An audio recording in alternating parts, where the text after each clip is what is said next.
Today we're painting these fresh and juicy watermelon slices in watercolor. They're simple, fun to paint, and perfect for beginners. I'll show you how to create soft color transitions, paint realistic watermelon rinds, and add simple shadows to give each slice a three-dimensional look. Let's get started.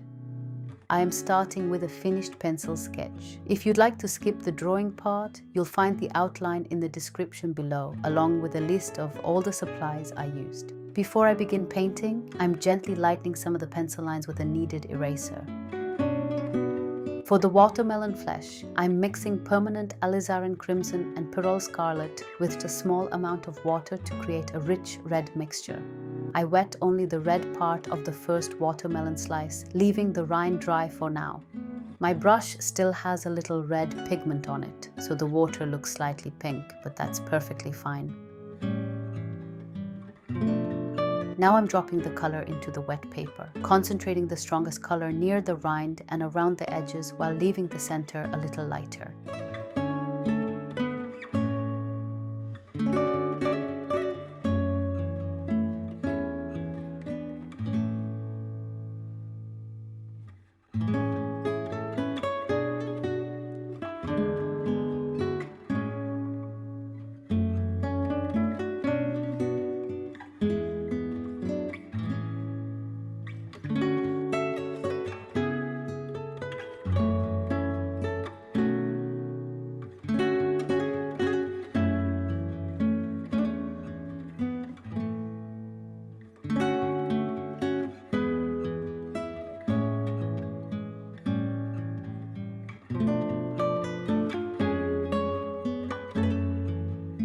Next, I'm using permanent alizarin crimson with very little water to add soft shadows where the seeds will be.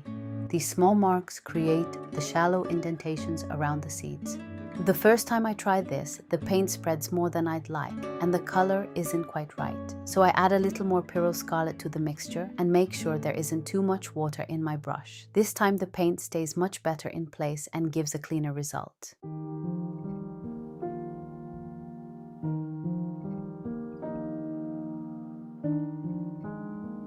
Now I paint the second watermelon slice the same way. I'm leaving the middle slice for later so the colors won't run into each other.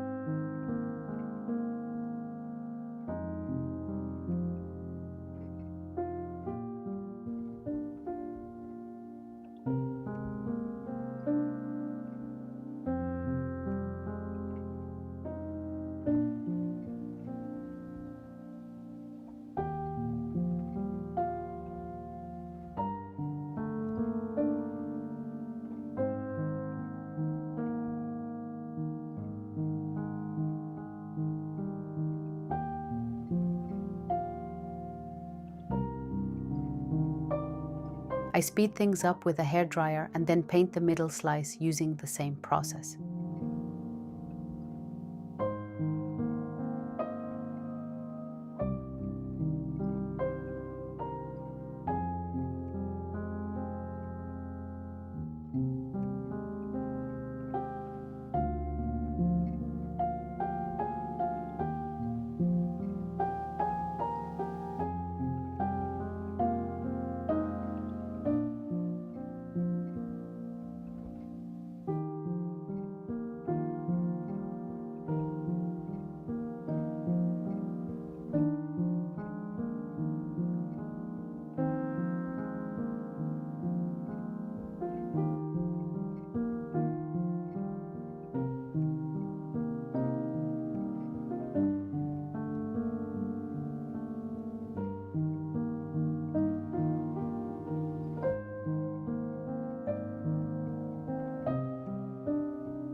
Now I quickly speed up the process with a hairdryer before moving on to the rind.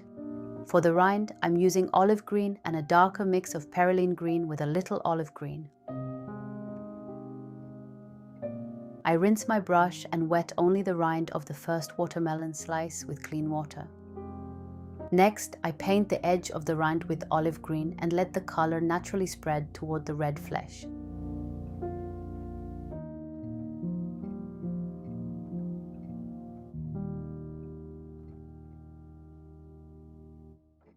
I gently blend the color to create a smooth transition. Then, with a clean, damp brush, I lift a little of the green right next to the red to create a lighter highlight.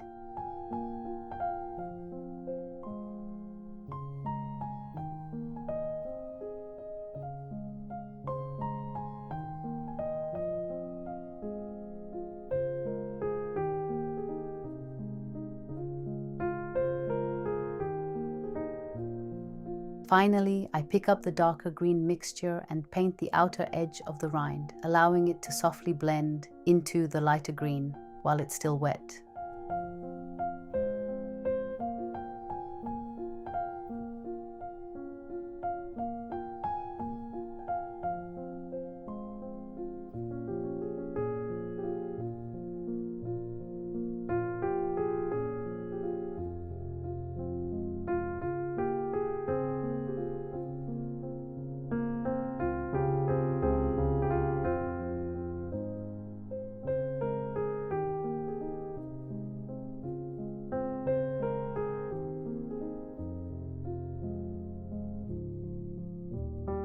Finally, I add a little more Perylene green to deepen the outer edge of the rind and create a bit more contrast.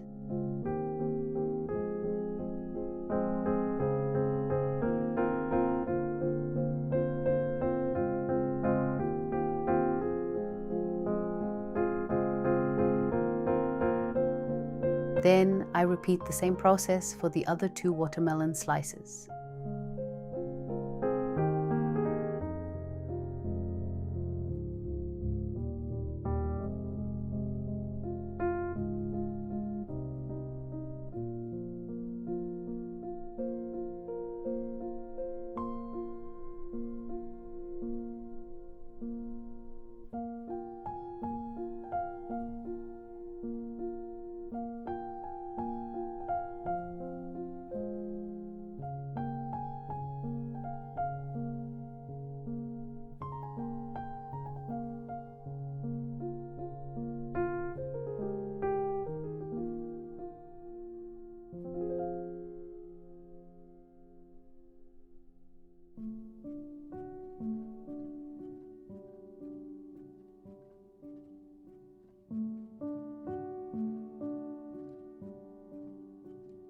Now I'm using the same red mixture to glaze some shadows onto the red flesh of each watermelon slice. This adds depth and makes the slices look more three-dimensional. I'm working wet on dry and softening the edges with a clean, damp brush. If you prefer, you can also pre-wet the area and paint these shadows wet on wet instead.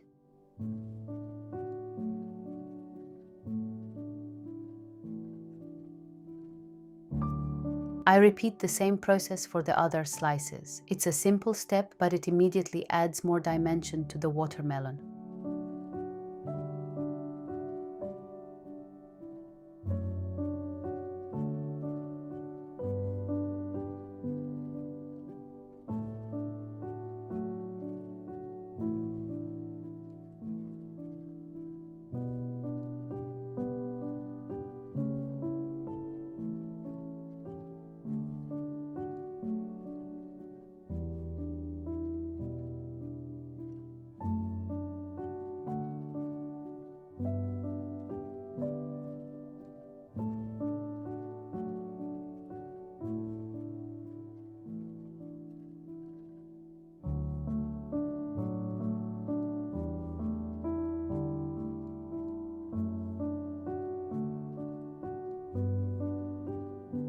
For the green shadows, I first thought about using neutral tint on its own, but I decided to mix a little green into it instead. The result looks much more natural. Using a smaller brush, I carefully paint a small shadow into one corner of the rind and soften it with a clean, damp brush.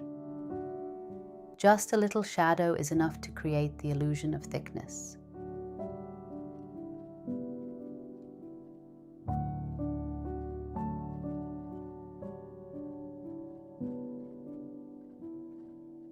Next, it's time to paint the seeds. I'm using sepia to paint the small seeds on top of the darker red areas.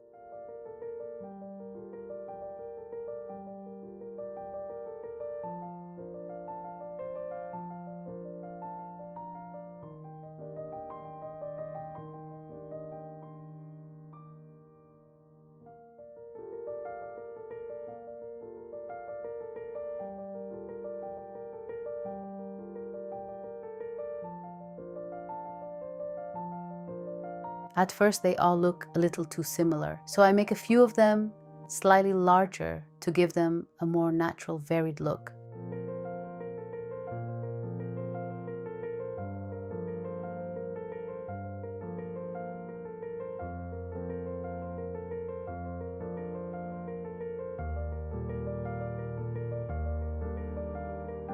Now it's time for the background. I begin by wetting the lower part of the paper, but I leave a small dry border because I haven't taped the paper down. For the surface underneath the watermelon, I'm using yellow ochre and burnt sienna. Almost any earthy colors would work here. In this painting, the watermelon slices are sitting on a wooden surface, but the watermelon is the main subject, so the background doesn't need a lot of attention. I paint loose areas of yellow ochre first, then add burnt sienna to suggest some soft shadows.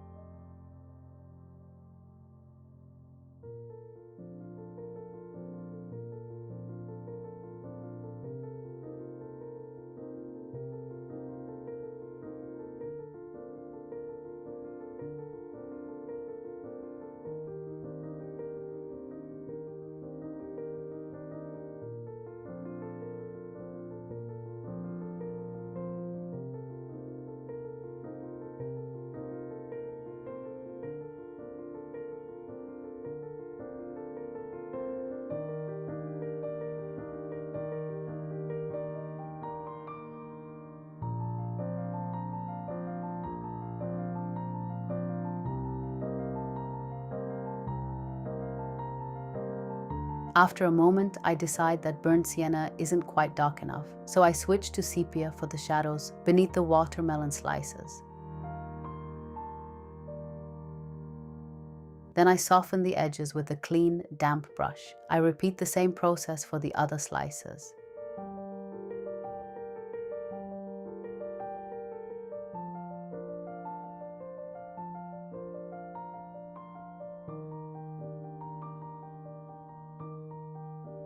For the upper background, I wet the paper first and then add a little cerulean blue here and there, again leaving a small dry border around the edges.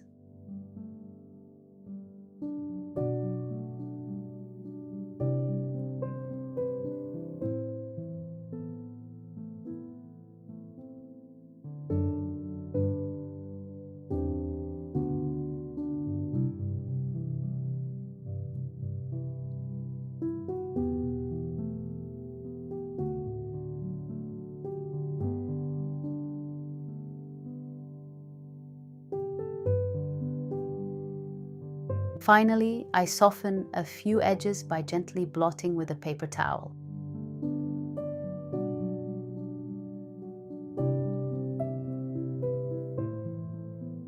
Once everything is dry again, I decide to strengthen the shadows a little more. First, I glaze burnt sienna, wet on dry and soften the edges. Then I add just a touch of sepia to the darkest areas.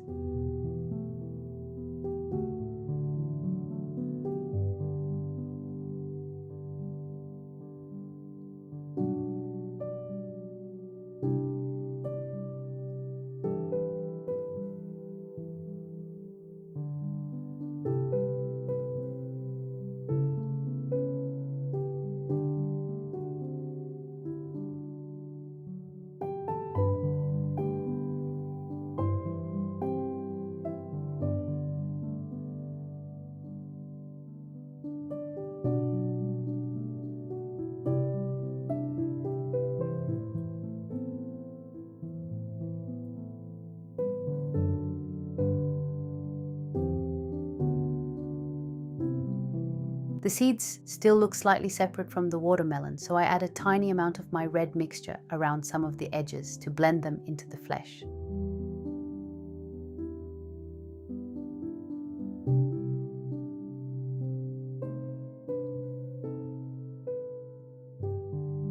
I also mix a little neutral tint into the red to create a bit more depth.